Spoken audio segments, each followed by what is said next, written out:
एक कहावत है, time and tides wait for none. इसका मतलब ये है कि चाहे कुछ भी हो जाए, कोई भी इंटरनल या एक्सटर्नल फोर्सेस टाइम और टाइड्स को अफेक्ट नहीं कर सकती। लेकिन कभी आपने सोचा है कि टाइड्स अपने टाइम पर इतने अटल कैसे रहते हैं? कौन लोग हैं आखिर जो इसके लिए अलार्म सेट करते हैं और स्नूज का ऑप्शन भी नहीं देते हैं? मतलब कौन से वो फैक्टर्स हैं जो टाइड्स को अपने रेगुलरिटी और टाइमिंग पर फिक्स रखते हैं? कौन से वो फोर्सेस हैं जिसकी वजह से टाइड का ऑकरेंस इतने सर्टेनिटी के साथ होता है? आज के इस वीडियो में आपको टाइड से जुड़ी इन्हीं सब सवालों के जवाब मिलने वाले हैं। टाइड्स की बात करें तो ओशन वाटर्स का एक सर्टेन टाइम पीरियड के अंदर रेगुलर राइज और फॉल को टाइड्स कहा जाता है। जब ओशन लेवल राइज होकर अपने हाईएस्ट लेवल पर पहुंच जाती है तो उसे हम हाई टाइड्स बोलते हैं, और जब ये रिसीड होकर अपने मिनिमम लेवल पर जाती है तो इसे हम लो टाइड कहते हैं।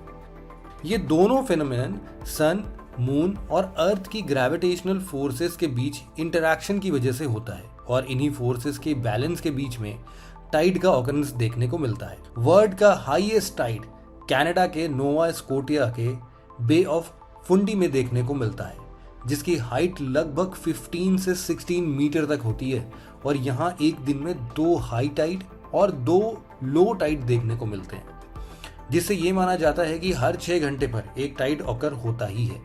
इसी तरह ग्लोबली अलग अलग जगह पर अलग अलग तरह के टाइड्स ऑब्जर्व किए गए हैं, जिन्हें सन, मून और अर्थ के रिलेटिव पोजीशन और फ्रीक्वेंसी के बेसिस पर कैटेगराइज किया जा सकता है। वैसे तो टाइड एक बहुत कॉम्प्लेक्स फेनोमेनन है, क्योंकि इसके फ्रीक्वेंसी, हाइट और मैग्नीट्यूड में बहुत वेरिएशन होता है, लेकिन फिर भी इन्हें कुछ तरह से क्लासिफाई किया जा सकता है। जैसे कि फ्रीक्वेंसी की बात करें तो इसी बेसिस पर टाइड्स को सेमी डाइअर्नल, डाइअर्नल और मिक्स्ड टाइड्स में डिवाइड किया गया है, जिसे हम एक एक करके देखते हैं।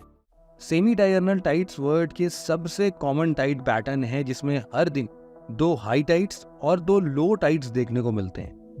इस तरह के टाइड्स में सक्सेसिव हाई और low tides approximately same height के ही होते हैं। और अगर हम टाइम इंटरवल्स की बात करें तो भले ही टाइड्स दिन में 2 बार अकर होते हैं, लेकिन इनका इंटरवल एग्जैक्टली 12 आवर्स नहीं होता है। ये टाइड्स 12 आवर्स एंड 25 मिनट्स के रेगुलर इंटरवल्स पर ऑब्जर्व किए गए हैं। आप सोच रहे होंगे ये एडिशनल 25 मिनट्स कहाँ से है?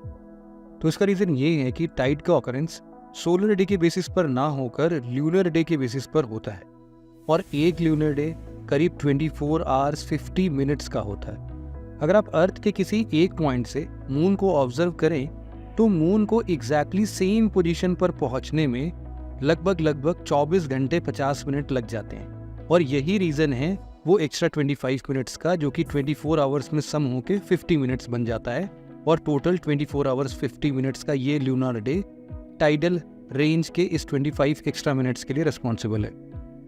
सेमी डाइअर्नल टाइड्स के बाद टाइड्स को हम फ्रीक्वेंसी के बेसिस पर डाइअर्नल टाइड्स में क्लासीफाई करते हैं। ये वो टाइड्स हैं जिसे एक दिन में सिर्फ एक हाई टाइड और एक लो टाइड में देखा जाता है। डाइअर्नल टाइड्स का सक्सेसिव हाई और लो टाइड्स की हाइट भी अप्रोक्सीमेटली सेम ही होती है। इसके डिस्ट्रीब्यूशन की बात करें तो gulf of Mexico, western coast of Alaska और साउथ ईस्ट एशिया में होने वाले टाइड्स डाइअर्नल टाइड्स होते हैं। इसी बेसिस पर टाइड्स का नेक्स्ट फॉर्म है मिक्स्ड टाइड। इस कैटेगरी के सक्सेसिव टाइड्स में काफ़ी वेरिएशन देखने को मिलता है, और इसीलिए इसे मिक्स्ड टाइड्स के नाम से जाना जाता है। आपको बता दें, mixed tide generally north America के वेस्टर्न कोस्ट और पैसिफिक ओशन के कई सारे आइलैंड्स में देखने को मिलता है। यूनाइटेड स्टेट्स के वेस्टर्न कोस्ट, अलास्का और हवाई में देखे जाने वाला ज़्यादातर टाइड्स मिक्स टाइप का होता है। लेकिन जैसा कि हमने पहले भी बताया, टाइड्स को सन, मून और अर्थ के रिलेटिव पोजीशन के बेसिस पर भी क्लासीफाई कर सकते हैं।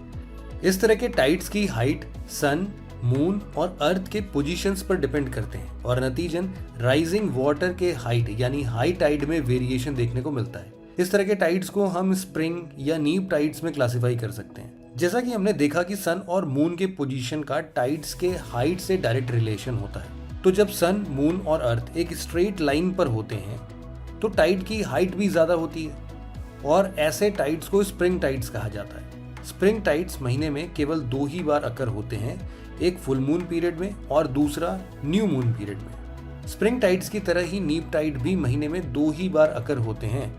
नीप टाइड के बारे में बात करने से पहले आपको बता दें कि स्प्रिंग टाइड्स और नीप टाइड्स के बीच 7 डेज का इंटरवल होता है, और इस टाइम में सन और मून एक दूसरे के राइट एंगल्स पर सिचुएटेड होते हैं, तो नतीजन दोनों के फोर्सेस एक दूसरे को काउंटर बैलेंस करते हैं। हालांकि मून का अट्रैक्शन फोर्स जो कि सन से लगभग 2 गुना ज्यादा होता है, वो भी सन के ग्रेविटेशनल पुल के काउंटर एक्टिंग फोर्स से डिमिनिश होता है। ये तो बात हुई टाइप्स ऑफ टाइड्स की, जहां हमने देखा किस तरह सन और मून के पोजीशन से अलग अलग तरह के टाइड्स अकर होते हैं। अब आइए एक नजर डालते हैं टाइड्स के मैग्नीट्यूड पर। किसी भी टाइड की मैग्नीट्यूड अर्थ के पेरिजी और एपोजी पर बेस्ड होते हैं।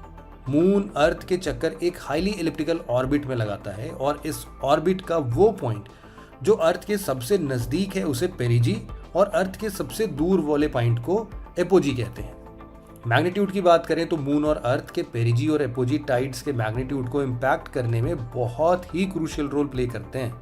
यानी महीने में एक बार मून अर्थ के पेरिजी पर होता है और इस समय टाइडल रेंज नॉर्मल से बहुत ज्यादा होते हैं, और 2 हफ्ते बाद जब मून अर्थ के एपोजी पर होता है तो मून का ग्रेविटेशनल फोर्स बहुत वीक हो जाता है, जिसके कारण टाइडल रेंज अपने एवरेज हाइट से कम हो जाते हैं। और इसी तरह हर साल 3 जनवरी को जब अर्थ सन के क्लोजेस्ट होता है तो टाइडल रेंजेस भी बहुत ज़्यादा हो जाते हैं, जिसकी वजह से अनयूजुअली हाई और अनयूजुअली लो टाइड्स विटनेस किए जाते हैं। सिमिलरली हर साल 4 जुलाई को जब अर्थ सन से फारदेस्ट होता है तो टाइडल रेंज एवरेज से बहुत कम हो जाता है। साथ ही टाइड्स के कॉन्टेक्स्ट में एक और कॉन्सेप्ट है एब और फ्लड का। एक हाई टाइड और लो टाइड के बीच के रिसीडिंग करंट फ्लो को एब कहा जाता है, और इसके बाद फिर जब टाइड राइज होता है तो low tide and high tide के बीच के टाइम वाले करंट को हम फ्लड टाइड के नाम से जानते हैं। इस तरह से एब एंड फ्लड टाइड्स एक फ्लड साइकिल को पूरा करते हैं। टाइड्स अर्थ, मून और सन के पोजीशन से अफेक्ट होने के कारण इन्हें एडवांस में ही प्रिडिक्ट किया जा सकता है, जिससे हमें काफी एडवांटेजेस भी मिलते हैं, जैसे कि नेविगेशन में टाइड्स एक क्रूशियल रोल प्ले करते हैं। आपको बता दें टाइड्स की प्रेजेंस शिप्स के लिए हार्बर को अप्रोच करने और डॉकिंग के समय में बहुत हेल्प करता है।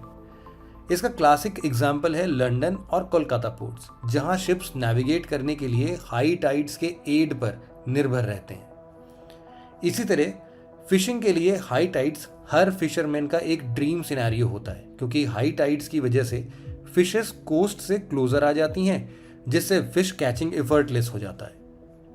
फिर डीसिल्टिंग में भी टाइड्स का एक अहम रोल होता है। जब रिवर्स ओशन में मर्ज होती हैं तो इसके माउथ पर बहुत सारा सिल्ट डिपॉजिट हो जाता है, और यह सिल्ट्स वाटर को फ्री फ्लो करने से ऑब्स्ट्रक्ट करता है।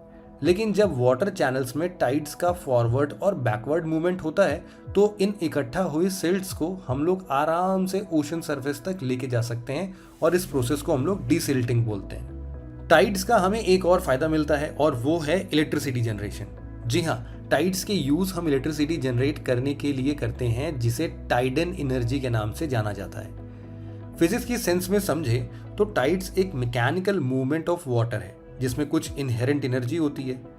टाइडल एनर्जी के थ्रू हम इस मैकेनिकल एनर्जी को इलेक्ट्रिकल एनर्जी में कन्वर्ट कर देते हैं। इनफैक्ट ग्लोबली देखें तो कनाडा, फ्रांस, रशिया और चाइना जैसे कंट्रीज में ये सक्सेसफुली इंप्लीमेंट किया भी गया है। इंडिया के कॉन्टेक्स्ट में वेस्ट बंगाल के दुर्गा दुआनी के सुंदरबंस में 3 मेगावाट टाइडल प्रोजेक्ट्स बिल्ड किया गया है, जो सक्सेसफुली रन कर रहा है। तो दोस्तों, ये थी एक ब्रीफ डिस्कशन टाइड्स के बारे में। मिलते हैं आपसे ऐसे ही और इन्फॉर्मेटिव वीडियो के साथ, तब तक के लिए जय हिंद।